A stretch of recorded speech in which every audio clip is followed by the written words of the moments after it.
Hello there, Seb here from Three Counties Motorhomes, and welcome to this video guide on the Dometic RM 7505 series of three-way fridge freezers, which you see here in front of me. Now, there may be similar models that have this control panel as well, and I would assume they work in the same way, but basically that's the model number that this particular fridge freezer is, RM 7505. Now, it's actually a very, very rare model of three-way fridge freezer, so you won't see a load of them out there, but for those of you that do have one, this video guide will teach you how to use the basic functions so that you can use this fridge freezer in your leisure vehicle.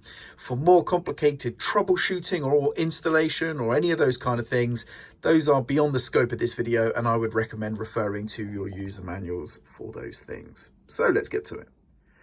So basically, the main gimmick of this fridge freezer is that it has AES, or automatic energy selection, which basically takes care of the energy selection for you. You don't really have to worry about it. However, there is some manual control. Now you see we have three buttons from which to turn on or off, and they are simple on-off switches essentially. Well, this one's actually not, this is a toggle switch, but these two here are on-off switches, and then we have a series of LEDs that can pop up to let us know what's going on. So the first thing we need to do, of course, is turn the unit on, and we do so by pressing the on-off button here. We'll get a quick lights check, and then we're on and up and running. Now, if the LED is illuminated next to AES, that indicates that automatic energy selection is enabled, and it's going to try and sort out the best energy source for us.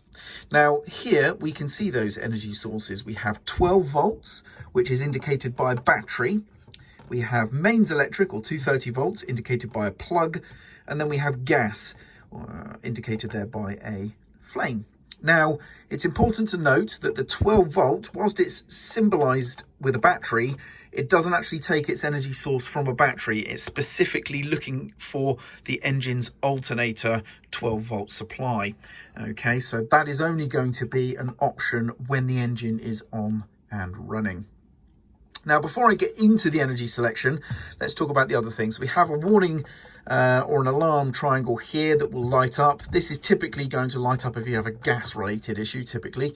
And then here we have your electronic thermostat control. So we have a series of LEDs going from small to big, and this round robins when we press this button here repeatedly, choosing how cold we want the fridge freezer to be. Further over to the right is colder, from what I understand.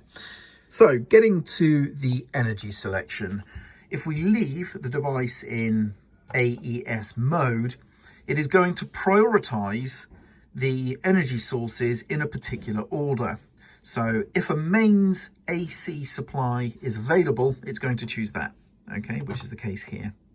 If the mains AC supply is not available and the engine is running, then it's going to choose 12 volts coming from the engine alternator, okay.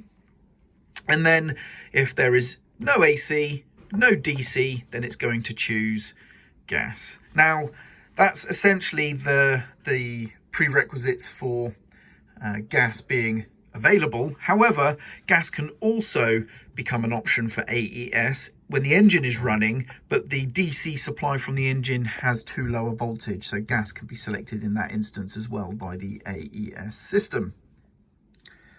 So that basically gives you the idea of which order the AES system will choose the energy.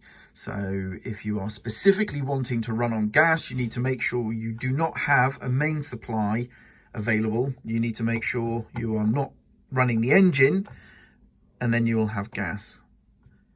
But that's if you want to use gas as the automatically selected source. Of course, typically with an automatic energy selection like this, basically whatever situation the vehicle is going to be thrown into, the fridge freezer is going to adapt to choose the correct energy source. So for example, if we unplug the vehicle and then we turn on the engine and start driving, it's going to flick on the 12 volt mode and keep the fridge maintained in temperature whilst you're traveling down the road.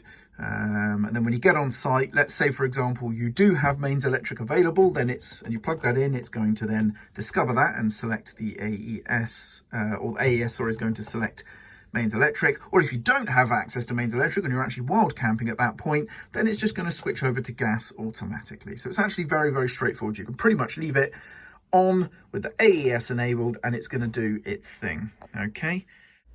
So just a quick edit here.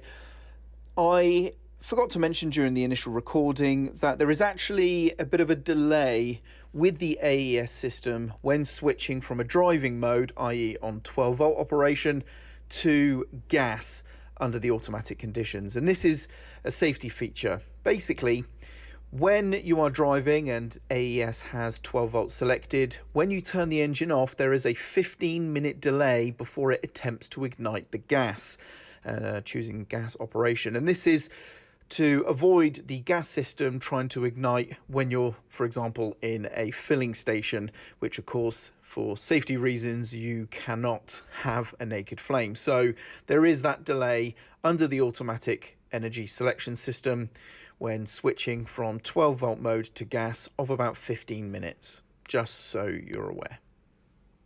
However, if you do want to manually force gas operation, then just press the AES button. The light will go out, the LED will flick over to the gas flame, and the automatic ignition system will start. If you have any issues igniting the gas supply, then you're going to see this alarm appear right here, which is going to tell you that there is a problem igniting and you're going to have to start troubleshooting. Okay, now of course gas having an issue or a supply issue is not the only fault that you can get with a fridge freezer like this. Of course, there can be voltage supply issues with your AC or DC supplies. They will have their own reasons for bringing up a fault as well. But also the leisure battery supply to the fridge freezer just to get it to power up could also have an issue, and that will also cause problems. So there are various different things that you might have to troubleshoot, but of course, like I say, refer to your manuals if you do have any issues. So that's how you select the gas manually. Lastly, what I do want to mention, that's me by the way, just putting it back into automatic energy selection. You can see it straight away flick back over to the main supply. I do want to mention the 12-volt mode, and this is the same with all three-way fridge freezers. The 12-volt supply is not very powerful. It is only designed to try and maintain the temperature when you're on the road. So you do need to cool down the fridge freezer first using either gas or mains electric, whichever is available or your option. Get the fridge cold, and then should you disconnect either of those energy sources, start driving and using the 12-volt mode, it should be able to maintain that temperature. So as long as you're aware of that, it's just an on-road setting and it's not very powerful. So don't go throwing all your food and whatnot into an ambient temperature fridge freezer and then driving for a few hours thinking that a few hours on 12 volts should be enough to chill it down, because it won't, just so you're clear. And that's it. That's essentially how to use the Dometic RM 7505 series of three-way fridge freezers and anything similar. I hope you found this video useful. Thank you very much for watching.